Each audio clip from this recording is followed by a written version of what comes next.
Oke, sambil jalan.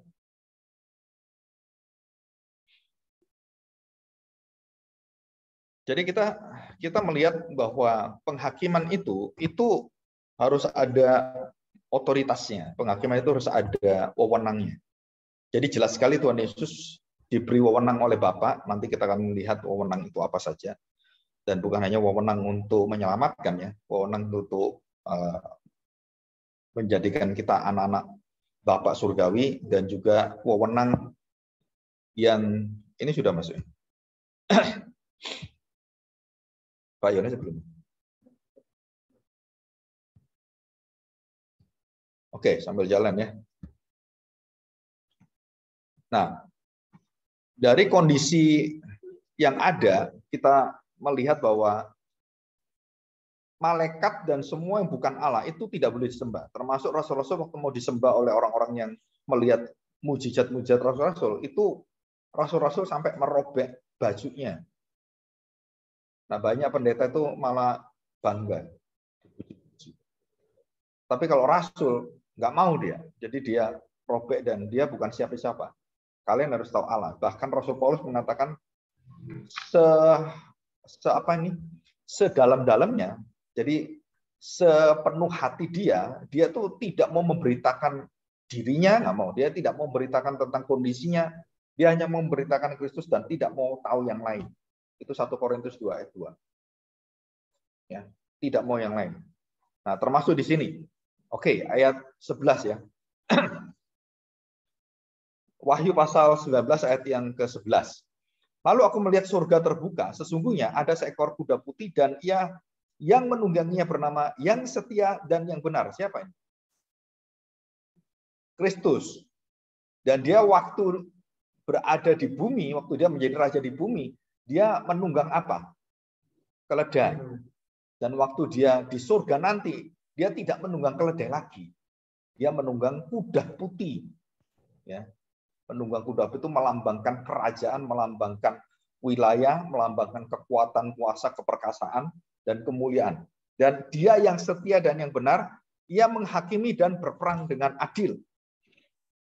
12. Dan matanya bagaikan nyala api, dan di atas kepalanya terdapat banyak mahkota, dan padanya ada tertulis suatu nama yang tidak diketahui seorang pun, kecuali ia sendiri. Ia memakai jubah yang telah dicelup dalam darah, dan namanya siapa? Namanya ialah Firman Allah. Dan semua pasukan yang di surga, malaikat-malaikat itu mengikuti dia. Mereka menunggang kuda putih dan memakai lenan halus yang putih bersih. Dan dari mulutnya keluarlah sebilah pedang tajam yang memukul segala bangsa. Perhatikan, ini penghakiman. Segala bangsa yang melawan Allah. Dan ia mengembalakan mereka dengan gada besi, dan ia akan memeras anggur dalam kilangan anggur, dan kegeraman murka Allah yang maha kuasa itu akhirnya dicurahkan. Dan pada jubahnya dan pahanya tertulis suatu nama, Raja, segala raja, dan Tuhan di atas segala Tuhan. Kenapa paha? Ini bukan arti yang nggak benar ya. Paha itu artinya itu tumpangan, artinya yang dikenal. Orang-orang yang dikenal oleh Tuhan, orang-orang yang dimuliakan oleh Tuhan. Itu jubahnya dan pahanya. Jadi jubahnya itu adalah manusia baru dan pahanya adalah kedudukan bagi orang percaya. Itu ada di surga yang mulia, ya, di paha Kristus. Masih ingat pangkuan Bapak Abraham? Paha juga kan pangkuan. Nah, itu sama. Ya, punya korelasi yang sama. Oke, kita belajar hari ini tentang otoritas Allah, dan yang puncak tertinggi adalah 2. Anak domba Allah adalah firman Allah. Jadi itu nggak bisa terpisahkan antara otoritas yang dibawa oleh Kristus dan perkataan Kristus. Itu sama, ya. Oke ya. Nah, di sini kita sudah melihat bahwa Allah berbicara melalui mulut manusia. Ya, jadi Allah itu berbicara melalui mulut manusia. Apakah Allah berbicara tanpa mulut manusia bisa? Bisa. Ya. Kapan itu Adam dan Hawa berbicara dengan Tuhan? Tanpa manusia dia langsung berbicara. Sebelum ada dosa, manusia berhubungan dengan Allah itu langsung dan tidak ada disebut sebagai pengantaranya, karena belum ada dosa, ya. Dan itu langsung Allah pencipta Di dalam Kristus itu berbicara dengan manusia. Ya. Dan kemudian Allah menyatakan apa yang menjadi kehendaknya. Apa yang harus dilakukan, apa yang harus dijalankan oleh orang-orang yang dipanggil itu dan oleh manusia secara menyeluruh, ya, mewakili semua manusia. Dan jika tidak taat, manusia itu akan dibinasakan jika tidak taat, ya. Jika tidak taat akan dibinasakan di situ. Oke ya, coba kita lihat ini. Nah, Pak, kalau taat gimana? Taat akan bersama-sama dengan Tuhan selama-lamanya. Jika tidak taat, dibinasakan, dihukum, dibuang. Ya, kalau taat bersama dengan Tuhan selama-lamanya dan mendapatkan berkat damai sejahtera dan berkelimpahan selama-lamanya. Nah, yang menjadi pertanyaan, kalau sekarang Nabi tidak ada, Tuhan Yesus juga sudah tidak ada, dan bagaimanakah kita tahu hati Tuhan, kehendak Tuhan, keinginan Tuhan? Jawabannya adalah di dalam Alkitab yang sempurna. Alkitab yang sempurna itu apa, Pak? Alkitab yang sempurna yang diakui dan dikanon, ditetapkan oleh gereja. Dan hanya 66 kitab yang ditetapkan gereja. Jadi kita dengan Katolik berbeda. Katolik lebih dari 66. Ya, termasuk ada Deuterokanonika dan bahkan ditambahkan beberapa intertestamental buku intertestamental, ya. Termasuk kesaksian-kesaksian, terus santo dan santa itu bisa dimasukkan riwayat mereka. Itu sebagai tradisi. Tapi kita menolak itu karena itu tidak sejajar dengan firman Tuhan. Ya, sebenarnya di dalam iman Katolik juga itu juga tidak sejajar sebenarnya. Tetapi bisa disandingkan. Nah, kita sama sekali nggak bisa. Disandingkan pun nggak bisa. Ya, sama sekali. Dan firman Tuhan itu hanya 66 kitab.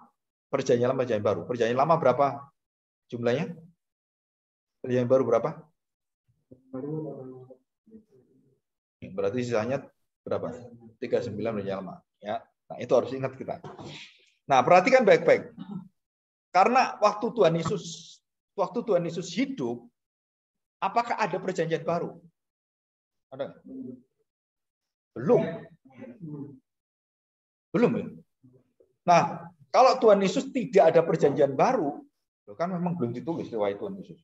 Mana ada perjanjian baru kan? Betul kan?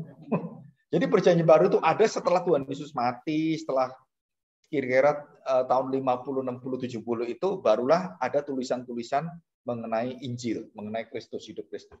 Nah, yang kita tanyakan adalah kitab yang dipakai Tuhan Yesus, kitab yang dipakai rasul-rasul, dan kitab yang dipakai oleh semua anak-anak Tuhan, gereja Tuhan pada waktu belum ada perjanjian baru.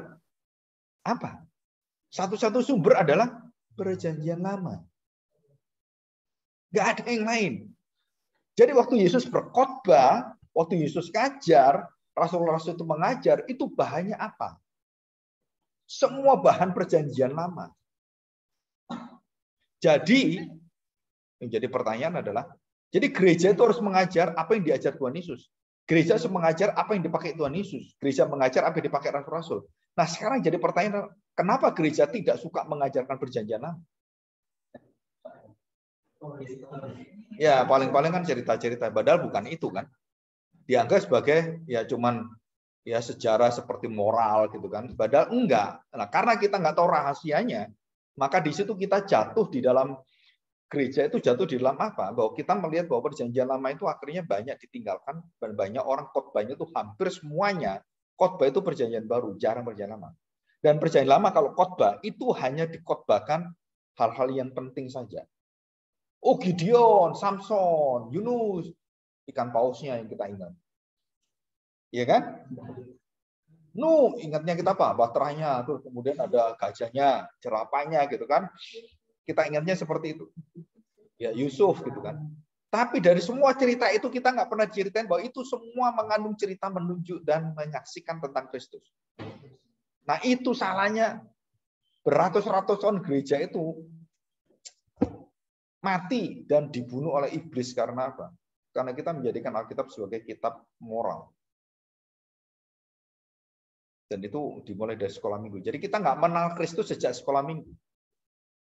Kita mengenal Abraham, waduh kita kenal. Musa, laut dibelah gitu kan kita kenal. kita kenal Yesusnya juga Yesus. Kita kenal Yesus itu Yesus yang perkasa, mujizatnya itu senang kita. Tapi Yesus yang mati itu paling setahun sekali diberitakan. Nah, kenapa saya katakan demikian? Kita buka Yohanes pasal 5. Yohanes pasal 5. Ayat yang mulai Yesus ngomong itu ya. 36. Yohanes pasal 5 36. Tetapi aku mempunyai suatu kesaksian yang lebih penting daripada kesaksian Yohanes, yaitu apa kesaksian yang tertinggi? Segala pekerjaan yang diserahkan, yang sudah kulakukan, yang dilakukan Yesus, yang diserahkan Bapa kepadaku, supaya aku melaksanakannya. Artinya menggenapinya. Ya, perhatikan ya. Pekerjaan itu juga yang kukerjakan sekarang, dan itulah yang memberi kesaksian tentang aku, bahwa Bapa yang mengutus aku. Jadi bukan kesaksian Yohanes, bukan kesaksian Nabi-Nabi, bukan kesaksian Yesus, ada kesaksian tertinggi. Kesaksian apa? Kehendak Bapaknya yang dia jalankan. Jadi ada level kesaksian yang bisa menjadikan bukti atau membuktikan kita adalah anak Tuhan, membuktikan Yesus adalah utusan Tuhan, Yesus adalah Mesias. Apa buktinya? Pertama, firman Tuhan, perjanjian lama, semua menuju pada Tuhan Yesus. Dan yang kedua adalah semua nabi menceritakan tentang Tuhan Yesus. Dan yang ketiga itu hukum Taurat dan seluruh ketentuannya, termasuk bait Allah yang keempat. Di dalam bait Allah semua menuju pada Tuhan Yesus. Dan jelas kan? Tetapi kesaksian-kesaksian itu masih di bawah kesaksian siapa? Bapa surgawi. Jadi kesaksian Bapa surgawi yang mengatakan, menyaksikan begini waktu Yesus dibaptis. Inilah anakku, kepadanya lah aku berkenan. Nah, itu lebih tinggi dari semua kesaksian yang ada di bawah. Hukum Taurat, Musa, Abraham, nabi-nabi. Bapak waktu ngomong kepada anak, itu kesaksian tertinggi. Apa yang diomongkan? Ini loh anakku berkenan. Nah, dia akan melakukan apa yang aku kenan. Jadi Yesus tidak membutuhkan kesaksian manusia. Termasuk sebenarnya Allah itu tetap Allah. Walaupun tidak ada Alkitab, Allah tetap Allah. Betul? Jadi Allah adalah kasih. Wah, berarti kasih itu betul-betul merupakan satu yang bisa kita rasakan, kita bisa melihat hadirat Allah itu karena ada kasihnya, kita bisa itu. Tetapi kasih itu bukan Allah. Allah itu melakukan mujizat, mujizat bukan Allah. Allah bisa berfirman, firman itu bukan Allah. Kita harus tahu. Lupa maksudnya apa? Begini, kalau kasih itu adalah Allah, maka semua orang melakukan kasih adalah Allah. Betul kan? Bukan. Kasih adalah Allah, kasih bukan Allah. Mujizat itu menunjukkan siapakah Allah Maha Kuasa, tapi mujizat itu bukan Allah. Nah, sekarang saya ngomong begini. Kalau tidak ada mujizat, saya nggak percaya Tuhan. Nah, itu orang yang gobloknya luar biasa. Beriman dengan dungu, dengan tolol. Kenapa? Imanmu itu hidup kalau kamu melihat ada mujizat. Kalau nggak ada mujizat, kamu kurang beriman. Nah, itu iman yang dungu. Kenapa? Kamu melihat bahwa mujizat itu menjadi Tuhanmu. Menentukan Tuhanmu. Kalau ada mujizat, nah Tuhan itu jadi Tuhan. Kalau nggak ada mujizat, Tuhan bukan Tuhan. Kalau Tuhan sembuhkan saya, nah Tuhan itu Tuhan. Kesembuhan itu Tuhanmu. Padahal Tuhan itu bisa menyembuhkan, bisa nggak menyembuhkan. Bisa melakukan mujizat dan tidak memberikan mujizat. Karena dia Tuhan. Waktu kita rendahkan Tuhan dengan mujizat, menentukan Tuhan adalah Tuhan karena mujizat, maka mujizat lebih tinggi dari Tuhan. Bisa nangkep? Saya kasih kamu permen, kamu anak saya. Papa ini baik. Baik saya itu saya kasihkan permen. Kan? Anaknya lihat permen ini, wah dia senang.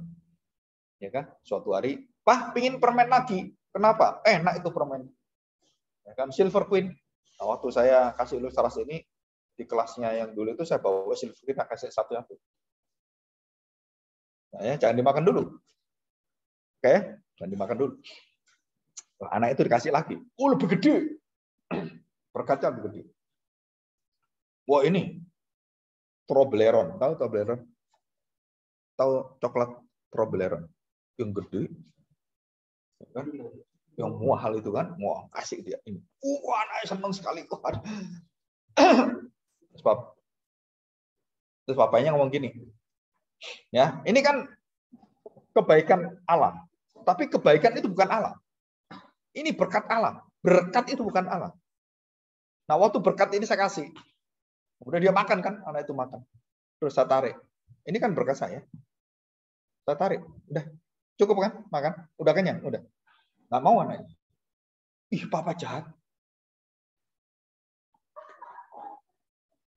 Kenapa? Saya tanya, kenapa papa jahat? Kasih kok diambil. Masih ingat Ayub? Dikasih anak 10. Ya kan? Terus kemudian Tuhan ambil 10. Tuhan, di mana kamu? Kamu Tuhan enggak? Anak saya yang kamu kasih, kamu ambil lagi. Jahatnya kamu Tuhan. Saya pikir-pikir, waktu kamu punya orang tua gitu, orang tuamu mati. Ya, enggak doain supaya mati cepat, enggak. Ya, mati sesuai kebutuhan. Terus kamu merasakan kehilangan gitu. Sebenarnya saya tanya, ya kan? Orang tuamu itu memang milikmu gitu. Kalau Tuhan panggil dia, kan selama ini kan yang memberkati kamu orang tua, yang menyekolahkan kamu, mengasihi kamu orang tua. Terus orang tua itu diambil Tuhan. Saya tanya sekarang, berhak Tuhan mengambil orang tuamu enggak? Jawabannya berhak. Tapi kalau bisa nurut hati saya dong. Enggak ada orang yang meninggal itu rela semua. Termasuk istrinya pendeta. Barusan ini pendeta di Bandung, pendeta besar. Dia ngomong apa? Pak, saya tidak berani, waktu cerita itu ya, cerita ke saya. Saya tidak berani berdoa. Jadilah kehendakmu. Kenapa? Saya ingin suami saya hidup terus. Ya nantilah, tambah waktulah setahun kayak Hizkia kan. Tambah 15 tahun gitu kan. Ya paling enggak, ya diperpanjang lah. Terus akhirnya mati. Jadi dia enggak berani berdoa seperti Alkitab ajarkan. Jadilah kehendakmu. Dia ngerti nggak Tuhan? Ngerti. Dia ngerti nggak semua pengetahuan teologi? Ngerti. Dan dia juga punya gelar master, doktor juga kalau misalnya. Terus waktu dilihat dan dihadapi kematian, nggak ada satu orang mau rela. Termasuk kita. Suami atau istri kita dipanggil Tuhan. Kita nggak rela. Kenapa nggak rela? Karena ada kasih yang dalam. Kita nggak mau terpisah. Ada sesuatu hubungan yang begitu dalam. Nah, perhatikan hubungan kita dengan anak kita, hubungan kita dengan orang tua kita, hubungan yang paling berhak untuk meminta hubungan itu terikat dan harus terlepas dari semua. Itu hubungan apa? Nah, ini kita pelajari. Hubungan antara pencipta dan ciptaan. Bisa ngerti maksudnya? Kamu dengan papamu hubungan darah, orang tua anak. Saya kehilangan anak, saya kehilangan orang tua, saya kehilangan istri, saya kehilangan suami. Itu hubungan yang begitu dekat, yang begitu terikat dengan daging kita, dengan seluruh apa yang ada yang pernah kita rasakan dan memori-memori yang begitu banyak. Semua hubungan itu akan berakhir dengan satu hubungan di atas segala hubungan. Hubungan apa? Pencipta dan ciptaan. Yang punya hak. Semua akan terpisah. Maka di surga, perhatikan, di surga tidak ada hubungan suami istri. Tidak ada hubungan orang tua anak. Dan semua di surga adalah sesama, saudara, sesaudara. Loh, maksudnya apa Pak sesaudara? Jadi di surga itu kita tidak memanggil lagi, Bang, gimana Bang? Pak, gimana Pak? Memang masa lalu kita tahu ini papa saya dulu. Tapi di surga, kamu menjadi keluarga Allah dan semua orang itu menjadi anak-anak Allah. Dan semua memanggil saudara di dalam Tuhan. Nah, kita kan selalu, dalam Yesus, kita itu lagunya kan udah kita nyanyiin terus. Tapi waktu kita melihat anak kita meninggal, orang tua akan meninggal. Kita kepingin ketemu di surga dengan apa? Dengan orang-orang seperti di bumi ini. Padahal semua statusnya berbeda. Ya. Dan inilah kesaksian. Jadi semua yang dilakukan Allah, baik itu mujizat, baik itu penyelamatan, baik itu semua pekerjaan, baik kasihnya semuanya, itu bukan Allah. Artinya begini, Saudara. Jadi kalau Allah mengasihi kita dalam kondisi kita dikasih Tuhan, dalam arti bisa kita terima, maka kita melihat, oh Allah itu betul-betul Allah yang baik sekali. Begitu tidak ada kasih, begitu tidak ada jawaban, begitu tidak ada kesembuhan, begitu tidak ada mujizat, kita mengatakan Allah itu di mana ya? Nah berarti kamu tidak bisa melihat Allah, kamu tertutup dengan berhala-berhala. Jadi mujizat itu menjadi berhalamu. Kasih Allah itu menjadi berhalamu. Kenapa? Karena kasih Allah itu kamu turunkan dan kamu angkat menjadi Allahmu. Menentukan Allah atau tidak ada, itu karena Allah itu baik dengan saya. Dan coklat tadi itu waktu saya ambil, anak saya mengatakan apa? Ih, papa jahat. Kenapa? Lu itu kan udah dikasih ke saya. Ini milik siapa? Boleh nggak saya ambil? Kan saya kasih kamu. Makan ya. Terus kemudian saya ambil. Boleh nggak saya ambil? Ya boleh dong. Kenapa boleh saya ambil? Ya ini kan punya saya. Saya kasih kamu, udah kenyang, udah cukup kan? Saya ambil. Nggak bisa. Dan kemudian anak itu mengatakan pada saya, ih papa jahat. Loh, kamu tadi melihat kebaikan papamu, memberi kamu makanan. Oh, papa baik. Papa, aku cinta papa. Kenapa? Enak. Ya. Begitu dihentikan enaknya, udah kamu selesai makannya. Udah kenyang tuh. Oh, kan nanti mau lagi. Nah, keserakahan manusia, berhala manusia, keserakahan itu berhala ya. Karena beralih kepada Allah, kepada apa? Kepada berkat-berkat Allah. Dan ini kita menjadi orang-orang yang masuk di dalam dosa yang begitu besar, dosa yang dilakukan oleh bangsa Israel dan dosa ini. Apa? Memberhalakan berkat-berkat Tuhan.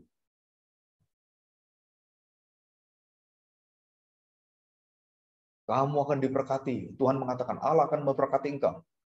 Dan begitu kamu merasa Tuhan tidak memberkati saya dengan pikiran saya, dengan cara saya, dengan berkat yang saya inginkan, bukan berkat seperti Tuhan inginkan, pikiran Tuhan bukan, berkat yang saya ingin, jasmani yang saya pikirkan, bukan rohani, jasmani Tuhan.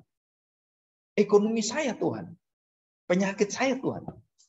Padahal Tuhan memberkati kamu dengan apa? Dengan berkat-berkat yang bukan hanya terbatas pada jasmani, termasuk berkat-berkat rohani. Apa itu berkat rohani? Waktu saya sakit, saya tidak sembuhkan. Waktu anak saya lahir dengan cacat, Tuhan, di mana engkau? Anak saya nggak ada tangannya, nggak ada kakinya. Nick Vujicic tahu? Pernah lihat nggak? Yang nggak punya tangan kaki? Motivator difabel yang nomor 1 di dunia. Dia nggak punya tangan, nggak punya kaki. Dia bisa renang, dia bisa melakukan sepak bola, dia bisa melakukan banyak olahraga. Kamu yang punya tangan, punya kaki, nggak bisa renang. Betul kan? Ya, saya tanya sekarang. Waktu Nick itu dilahirkan dan tidak punya tangan dan kaki, orang tuanya itu kan sakit hatinya kan. Aduh, anak saya anak cacat. Nah, bukan hanya orang tua loh. Bukan hanya orang tua. Anak itu gimana lahirnya? Waktu dia kecil, dia nangis, dia nggak tahu apa-apa kan? Dia masih netral, masih nangis, tertawa gitu kan. Nah, waktu dia mulai besar, dia mulai lihat orang lain. Orang lain punya tangan, makan pakai tangan, bisa berlari, bisa semua. Loh, saya nggak punya. Saya ini manusia apa? Dan diceritai Tuhan itu baik. Tuhan itu begitu mengasihi kamu. Mana kasih Tuhan? Tangan saya nggak ada. Orang lain ada tangannya. Saya nggak punya tangan. Orang lain bisa berjalan kemana-mana, bisa sekolah gitu. Saya bergantung pada orang lain. Wah, disitulah Nick menceritakan apa? Dia ingin bunuh diri. Kalau jadi manusia gini, ngapain saya? Mati aja saya. Nah, dia baru menyadari waktu roh Tuhan bekerja dan Tuhan memberikan dia satu kebenaran apa? Bahwa Allah itu bukan hanya kamu lahir tidak cacat, berarti Allah itu ada. Dan kalau kamu lahir cacat, berarti Allah itu tidak mengasihi kamu. Bukan. Maka dia percaya. Dan waktu dia bertobat, dan dia berdoa pada Tuhan. Tuhan, engkau bisa menjadikan aku berguna bagi orang lain. Bisa menjadikan aku bersaksi untuk namamu. Dan akhirnya dia berjuang, dia melakukan semuanya, dan dia akhirnya berhasil. Bahkan dia melebihi daripada orang-orang yang punya tangan, punya kaki. Dan orang-orang punya tangan, punya kaki dipermalukan oleh dia. Dia bisa melakukan banyak hal yang tidak bisa dilakukan oleh orang normal. Dia bisa punya anak, punya istri. Istrinya orang dari, kalau misal Jepang. Dan sangat mengasihi dia. Sampai dia mengatakan apa? Berkat Tuhan begitu limpah. Saya nggak punya tangan, nggak punya kaki. Tapi saya punya tangan kaki di seluruh dunia.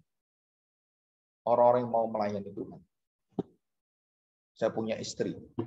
Dan anaknya normal. Nah, di sini kita melihat apa? Berarti yang menjadi masalah adalah pikiran kita mengenal Tuhan. Tuhan yang tak terbatas. Kalau kita diberkati Tuhan itu uang mengalir ke kita. Wah, kita sehat. Kita kemudian disembuhkan kalau sakit. Kita nggak pernah kekurangan. Kita selalu kaya. Uang kita selalu banyak. Crazy rich. Seperti Indra Kents, tahu ya. Tidur ditumpukan uang 30 miliar. Uang dolar itu tidur dia. Di syuting. Dia pakai sepatu. Pakai arloji, tahu ya. Jam tangan. 7 miliar. Bayang, kamu punya jam tangan berapa? Hah? 7 juta? Saya itu beli jam tangan itu 12 ribuan. Jam tangan yang dari China itu 12 ribuan, tahu ya? Yang warnanya warna-warni yang dari plastik. Itu umurnya sebulan. Itu dong 7 miliar. Terus orang-orang kan berpikir, orang hidup itu diberkati seperti ini. Kaya raya, punya mobil. Nah, itu ngerusak semuanya iman Kristen. Kenapa? Karena Tuhan tidak memberkati kamu dengan hal-hal bersifat dunia yang bisa binasa. Kamu mendapatkan dunia, kamu binasa. Tapi kamu mendapatkan Kristus.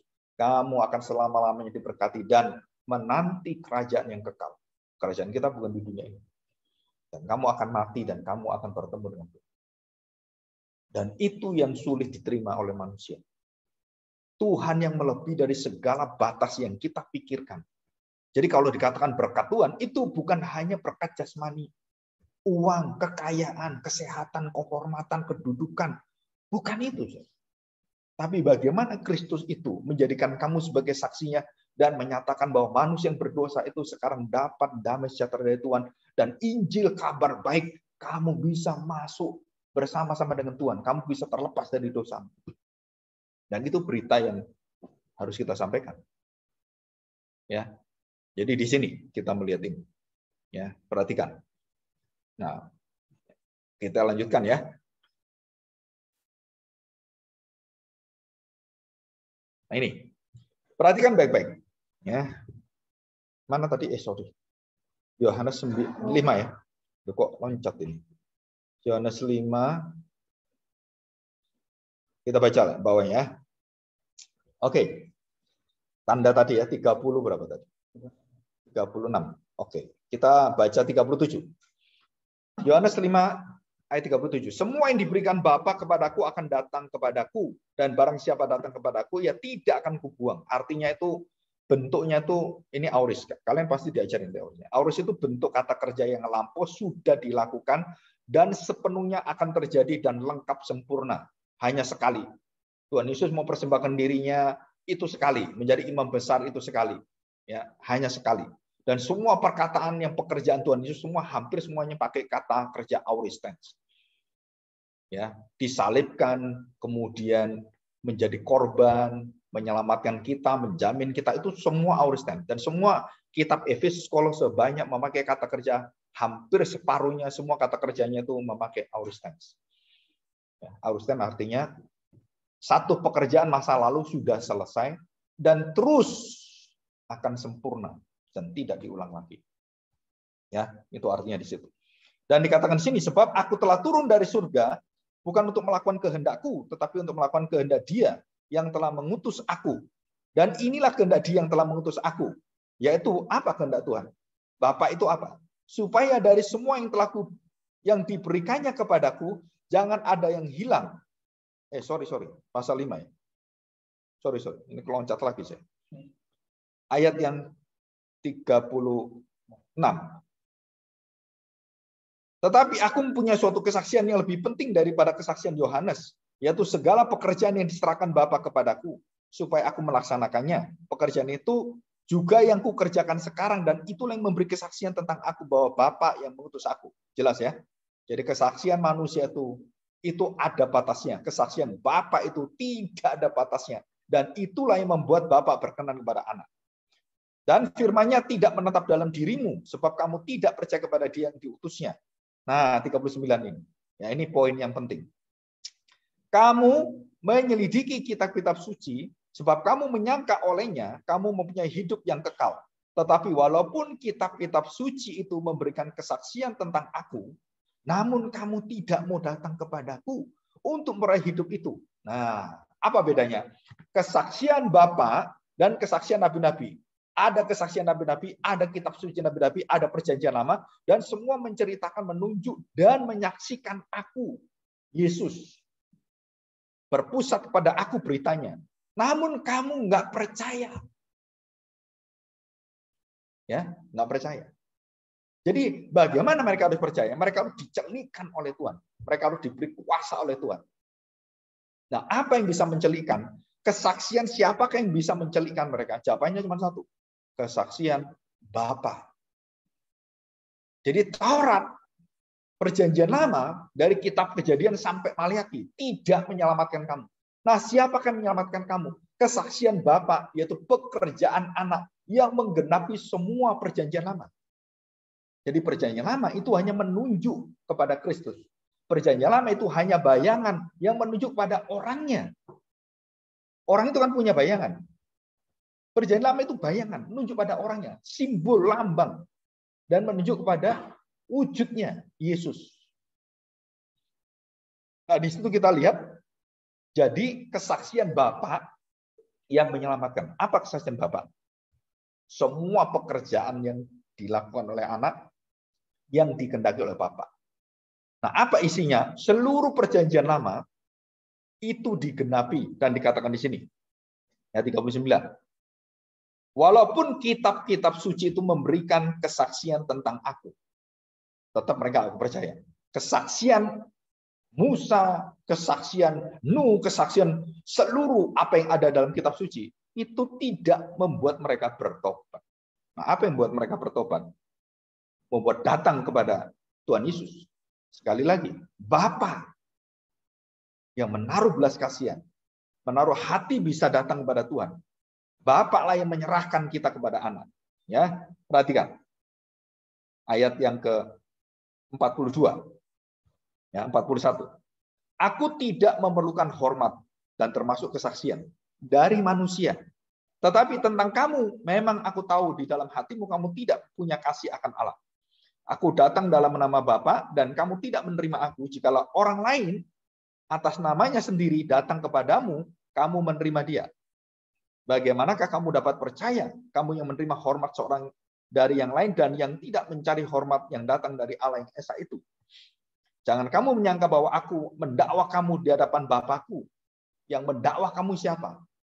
Musa, Abraham, Nuh, Isa, Yakub, Yosua, nabi-nabi Yesaya, Yeremia, Yeskiel, Amos, Yoel, Zakaria, dan semua akan mendakwa kamu, bukan hanya Musa. Dan dikatakan di sini ya, yang mendakwa kamu adalah Musa, yaitu Musa yang kepadanya kamu menaruh harapan. Kenapa Musa mendakwa kamu? Kamu salah, kamu kurang ajar, kamu biadab, kamu kejam. Kenapa? Karena Musa memuji, memuliakan Kristus, menunjuk pada Kristus. Ya, semua yang dilakukan Musa itu menunjukkan kepada wujudnya adalah Kristus. Nanti nabi yang besar akan datang dan kamu harus mendengarkan dia. Dan semua orang harus takluk kepada dia, taat pada dia. Ulangan 18. Ya, dikatakan di sana. Di sini. Jadi kita akan belajar Tuhan Yesus itu hanya memiliki satu kesaksian yang di atas segala saksian. Apa itu? Kesaksian Bapanya. Apa kesaksian Bapanya? Dia melakukan pekerjaan kehendak Bapanya, menggenapi seluruh keinginan dan seluruh tujuan dari perjanjian lama. Semua kitab-kitab suci, semua perkataan nabi-nabi digenapi oleh dia. Ya. Oke, kita lihat ya. Jadi jelas ini ya. Nah, kita akan masuk ke dalam satu pemikiran. Apakah Tuhan Yesus pernah mengklaim perjanjian lama, kitab suci, itu dilarang diikuti atau sebaliknya? Nah, kita lihat. Tuhan Yesus waktu dicobai, dia sedang menggunakan firman Tuhan. Dan dia gunakan firman Tuhan itu apa? Perjanjian lama. Ulangan pasal 8, pasal 6, dan Mazmur pasal 91. Yang digunakan Tuhan Yesus. Nah, perhatikan ya. Jadi waktu Tuhan Yesus dicoba oleh iblis, dia memakai apa untuk melawan iblis? Memakai apa? Maunya sendiri? Enggak. Dia memakai firman Allah. Dan mengutip ulangan pasal 8 ayat 3, ulangan pasal 16, dan ayat 13. Saya tanya sekarang. Kalau begitu, kita pikirkan adalah iblis pakai apa? Menyerang Tuhan Yesus. Firman iblis, firman Tuhan juga. Jadi firman Tuhan melawan firman Tuhan. Firman Tuhan diadu firman Tuhan. Akhirnya firman Tuhan diadu firman Tuhan itu yang mana yang benar? Firman yang diselewengkan atau firman yang benar yang dikatakan oleh Tuhan? Jawabannya adalah firmannya benar dua-dua. Yang salah yang pakai. Bisa nggak begini? Jadi firman Tuhan itu yang dipakai iblis, itu firman Tuhan dan itu firman Allah. Dan itu benar, sempurna, kudus. Tapi iblis memakai untuk kepentingan dia. Saya beri contoh, ini contohnya. Bukankah kamu anak Allah? Jikalau kamu anak Allah, jatuhkan dirimu. Karena ditulis dalam ulangan pasal 3, pasal 6. Bahwa jika kamu menjatuhkan dirimu, kamu akan dilayani, ditopang. Oleh siapa? Malaikat-malaikat. Akan menatang engkau. Saya tanya, benar nggak itu? Benar. Itu ada di Alkitab. Betul kan? Masalahnya, salahnya di mana?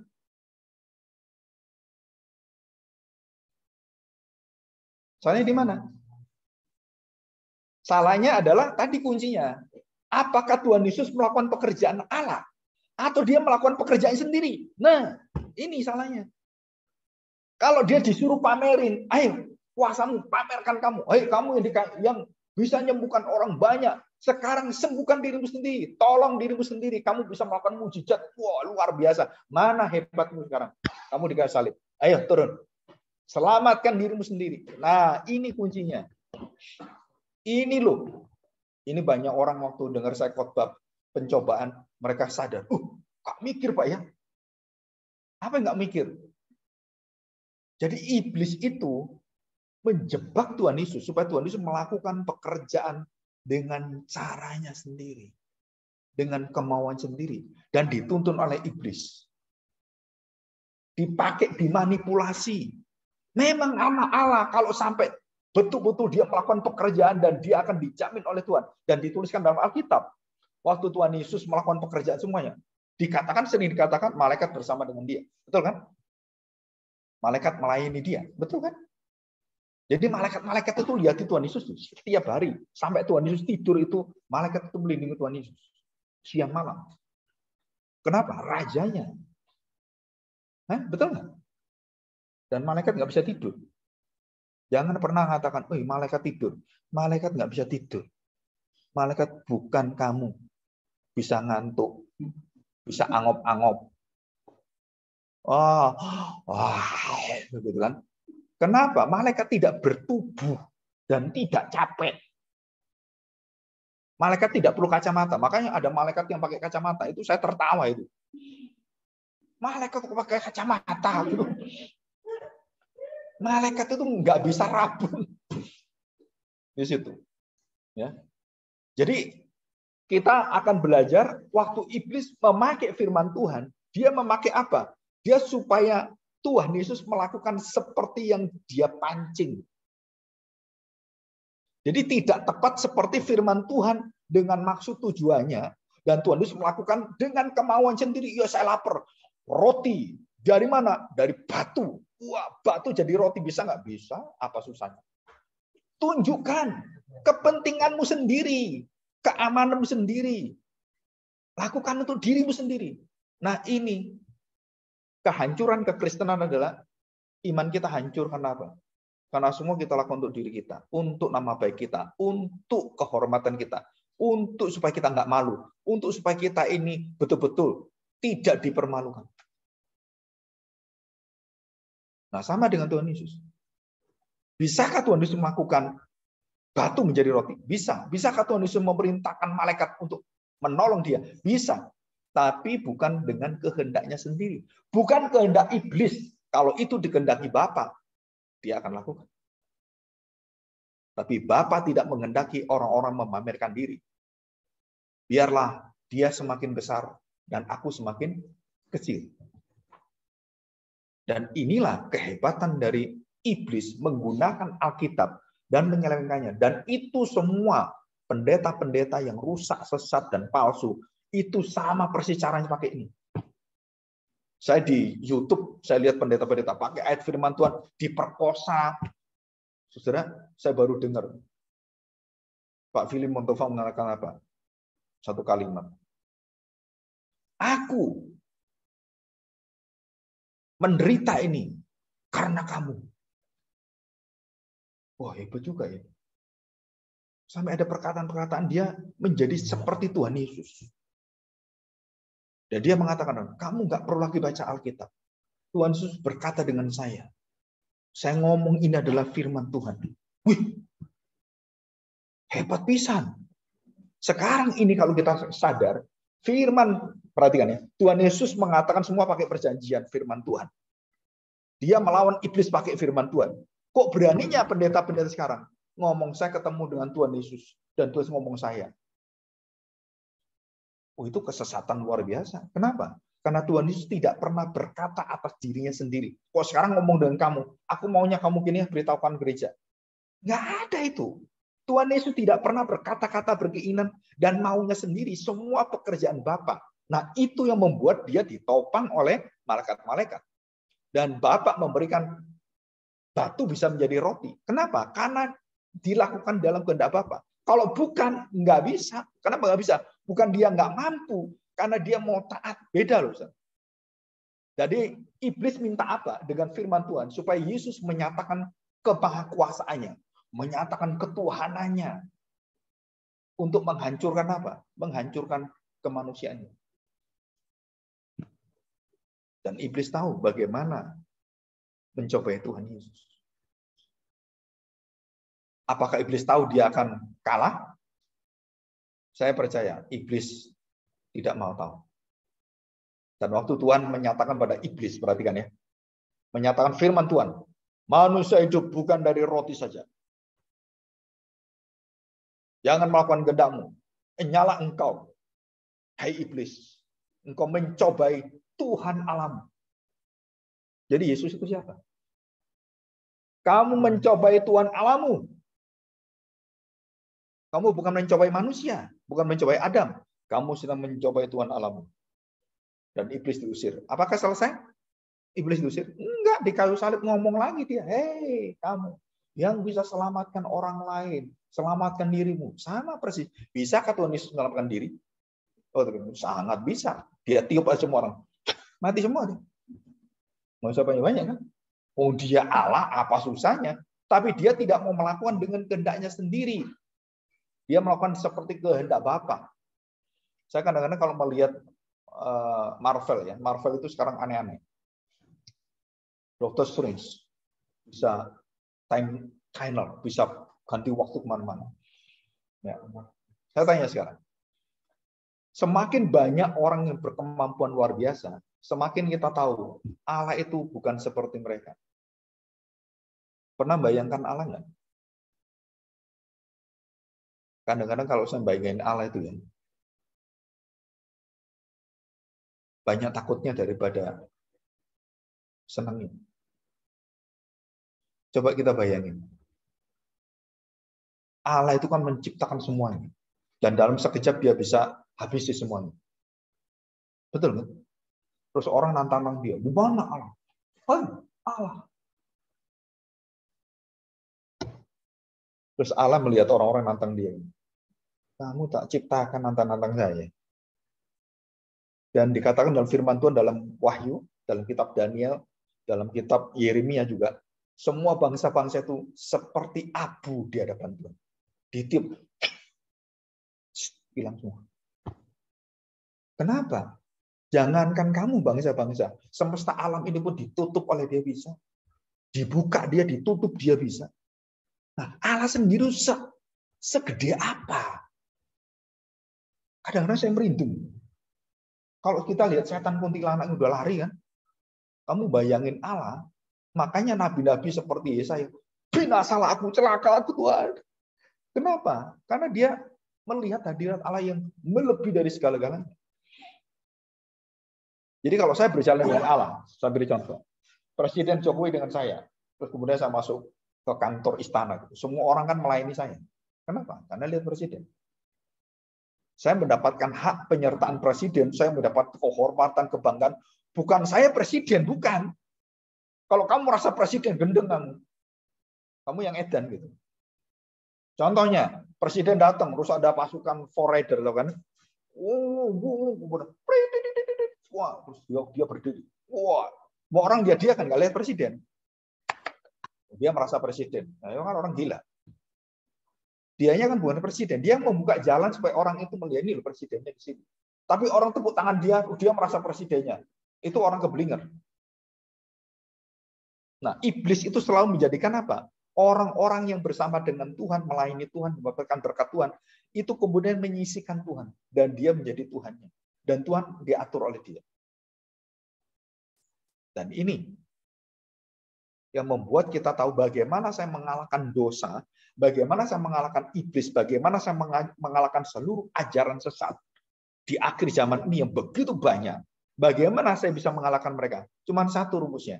Tiru Tuhan Yesus. Bagaimana Tuhan Yesus? Memakai Alkitab, memakai Perjanjian Lama, memakai ulangan, memakai semua. Untuk apa? Melawan iblis. Dengan satu syarat. Jadilah kehendakmu. Segala kemuliaan bagi dia. Pekerjaan bukan saya, pekerjaan dia. Maka kamu akan bisa mengalahkan kuasa-kuasa kegelapan. Dan tidak ada yang bisa menahan kita. Ya, di sini. Oke. Jadi otoritas tertinggi. Nah, kita sekarang tanya, Pak, otoritas tertinggi itu Yesus atau Alkitab? Nah, ya, Alkitab kita ini atau Tuhan Yesus? Nah, kembali kita lihat. Alkitab yang perjanjian baru bukan Allah. Tahu ya? Biblio bukan Allah, tapi Allah itu adalah firman Allah. Firman itu adalah Allah. Tapi firman yang kita ditulis ini itu bukan Allah. Ini menjelaskan tentang Allah. Jadi semuanya Alkitab itu ya. Nah, ini contoh Alkitab mana yang bentuk fisik. Ya. Waktu saya kuliah liberal, ateis. Alkitab itu dibanting, jatuh di bawah. Buang. Lalu diijek-ijek. Terus hatimu merasa, oh Tuhan, ampuni dia. Gobloknya luar biasa gitu. Karena kita merasa itu Tuhan. Dihina-hina. Ini, nah kalau kita lihat orang-orang yang sebelah kita, agama sebelah kita. Kamu robek aja. Oh, penistaan agama kamu. Betul kan? Di depan dia, kamu robek ini. Buang. Mereka langsung laporin masukin penjara, betul kan? Kenapa? Penistaan agama, merobek kitab suci. Maka Profesor Q Samhano waktu itu ya, naruh dan kemudian tahu nggak? Diijek-ijek. Bukan hanya itu, bahkan ada profesor gila, diludahi. Perasaan kita kan Tuhan, profesor kurang ajar. Kutuki Tuhan dia. Kenapa? Kita anggap bahwa ini adalah Tuhan. Kalaupun ini Tuhan, bisakah Tuhan diludahi? Bisakah Tuhan dihina? Nggak bisa. Tuhan tidak perlu dibela, Tuhan tidak perlu dihina-hina, Tuhan tidak pernah terhina dengan kamu menghina sehina apapun, Tuhan tetap mulia. Betul nggak? Diam. Kamu hina Tuhan, apakah Tuhan terhina? Yang terhina kamu. Betul kan? Tuhan kok telanjang. Tuhannya orang Kristen tuh memalukan. Porno. Tuhannya tuh telanjang. Cuma dikasih kain doang. Aslinya tuh telanjang Tuhan Yesus. Tahu? Kamu mau nggak telanjang? Jalan. Orang gila kan? Orang gila telanjang kan? Nah ini Tuhanmu itu loh. Aduh, saya kalau bayangin ini kadang-kadang takut dosa gitu. Padahal itu benar-benar Tuhan Yesus di kayu salib dan tubuhnya hancur dengan luka-luka, dengan malu, dan dia telanjang. Dan itu dipermalukan semalu-malunya. Dan disiksa semati-matinya. Dihina sehina-hinanya. Dia bukan manusia normal dan manusia wajar. Dia manusia yang betul-betul biadab. Terkutuk. Nggak ada orang mati kayak gitu. Satu pun, seluruh zaman sepanjang manusia. Tidak ada orang mati seperti Kristus. Dibunuh, disiksa. Nah, yang jadi pertanyaan adalah, masa itu Tuhan? Bahkan tidak ada satu manusia bisa menerima itu Tuhan, kecuali orang-orang yang menerima dengan hati percaya pada Kristus. Kalau kalian lihat penyaliban, cerita penyaliban disalibkan dan tidak pernah tergerak hatimu, itu tanda tanya. Kenapa? Biasa, udah sering. Tapi kalau kamu menghayati, terus melihat, saudara tahu nggak? Itu berarti kamu ada hubungan roh dengan Tuhan. Kalau itu nggak ada, kamu nggak merasa apa-apa. Ya biasa aja. Bahkan waktu perjamuan kudus, waktu Jumat Agung, biasa aja, nggak ada orang itu sedihnya, nggak. Ada orang saya tanya, kamu tadi dengar firman Tuhan gimana? Udah sering tak gitu. Tuhan Yesus mati kalau salib, dia menderita. Udah sering.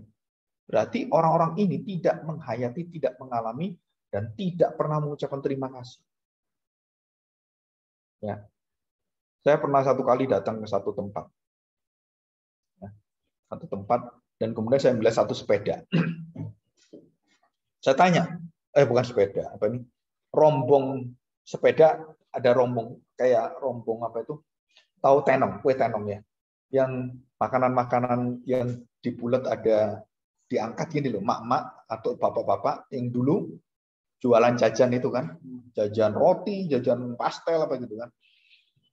Saya tanya, kenapa itu dipasang di situ? Itu ada rombongnya juga apa? Tenongannya itu kan. Nah dia ngomong apa? Tahu nggak Pak Agung? Saya hidup dan saya besar, saya menjadi kaya dan seperti ini. Itu karena mama saya jual itu. Dan saya tidak pernah lupakan itu. Dan saya selalu ingat. Orang lihat tenongan, hina, kerjaan apa gitu. Bagi saya, itu kerjaan mama saya yang mulia. Karena saya bisa sekolah, saya bisa mati-matian disekolahkan mama saya. Dan bagaimana mama saya berjuang, itu dari pekerjaan itu. Dan dia merasakan satu kehormatan yang luar biasa. Nah sama dengan kamu melihat salib. Kalau kamu tidak punya terima kasih, nggak pernah punya budi, kamu melihat itu semua, udah biasa. Bagaimana kamu bisa hormat pada Tuhan?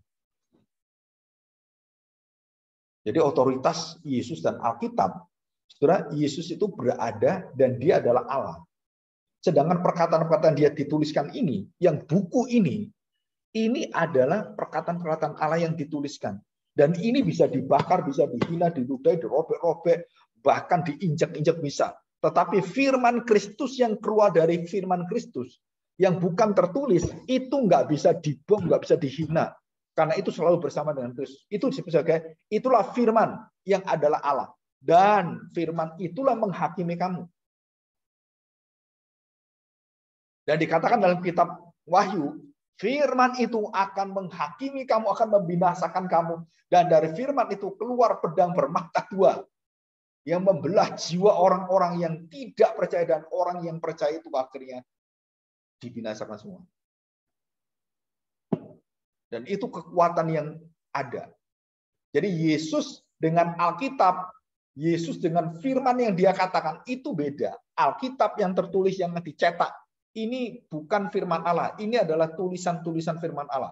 Tetapi firman Allah yang bersama dengan Tuhan yang ada dalam tulisan-tulisan itu, dalam sejarah hidup penebusan Tuhan, itu nggak pernah bisa dikalahkan siapapun, nggak bisa dibakar, nggak bisa.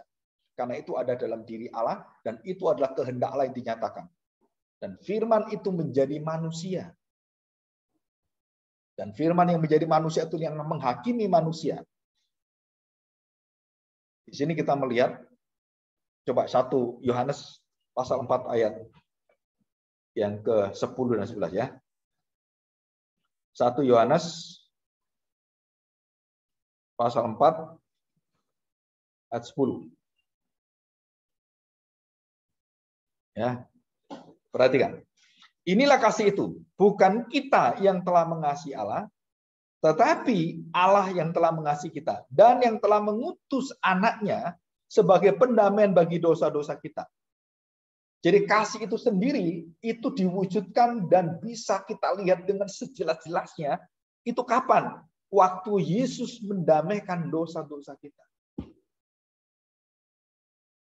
Dan dikatakan Tuhan Yesus, kasih yang terbesar adalah sahabat memberikan nyawanya. Dan tidak ada yang lain dari itu. Saudara-saudaraku yang kekasih, jikalau Allah sedemikian mengasihi kita, maka haruslah kita juga saling mengasihi. Ayat yang ke-19. Nah, saya bacakan ayat 18 ya. Di dalam kasih tidak ada ketakutan. Kasih yang sempurna melenyapkan, menghapus ketakutan. Saya tanya, Yesus pernah takut enggak? Yesus ketakutan? Enggak. Yesus nangis iya. Tapi tidak pernah dalam satu kejadian Yesus ketakutan. Yesus sedih ya, sampai nangis keluar, sampai jadi air matanya tuh sampai keluar seperti darah. Ya, tapi Yesus tidak pernah ketakutan. Coba, waktu terjadi badai besar, Yesus ngapain? Oh, enak tidur. Kenapa? Dia mengendalikan semua. Diombang-ambingin, enak. Tapi yang nggak ngerti, matilah saya. Aduh Tuhan kita mati Tuhan cepet bangun. Nah, pandangan Allah dan pandangan kita itu jauh beda. Ya, di dalam kasih tidak ada ketakutan. Kasih melenyapkan ketakutan, sebab ketakutan mengandung hukuman. Barang siapa takut, ia tidak sempurna dalam kasih. Kita mengasihi karena Allah lebih dulu mengasihi kita. Ya, ini adalah pusat keterikatan kita dengan kuasa Allah. Jadi di dalam Kristus setelah kita akan melihat seluruh penghakiman, seluruh pekerjaan, itu semua ajaran sesat semua itu bisa akan dikalahkan dengan apa? Dengan prinsip Kristus. Belajar Alkitab dan berpusat pada Dia, dan semua akan dibukakan yang palsu, yang kambing, domba, guru benar, guru palsu, Mesias palsu, Mesias yang benar, itu semua akan dibukakan oleh Tuhan. Kenapa? Karena Kristus mengajar. Teladanilah aku, tirulah aku. Seperti aku meniru Kristus, kamu juga tirulah aku. Teladanilah aku. Paulus katakan demikian. Jadi di akhir zaman kunci, benar-benar kunci yang luar biasa. Selain firman Allah, Kristus itu menyelamatkan kita, menebus kita. Dengan firman Kristus itu kita bersama-sama dengan Tuhan. Di akhir zaman menghakimi orang-orang dengan apa? Dengan firman Kristus. Firman Allah yang ada Kristus. Kita akan menghakimi malaikat-malaikat. Bayangin, saudara. Kamu semua itu akan menghakimi malaikat, akan melihat penghakiman malaikat. Bagaimana malaikat diempaskan oleh Tuhan. Dari mana? Firman Allah. Ya. Oke, kita bersyukur ya. Nah, nanti ayat-ayat yang lainnya bisa dibaca ya. Semuanya. Ya. Oke. Ada pertanyaan nggak?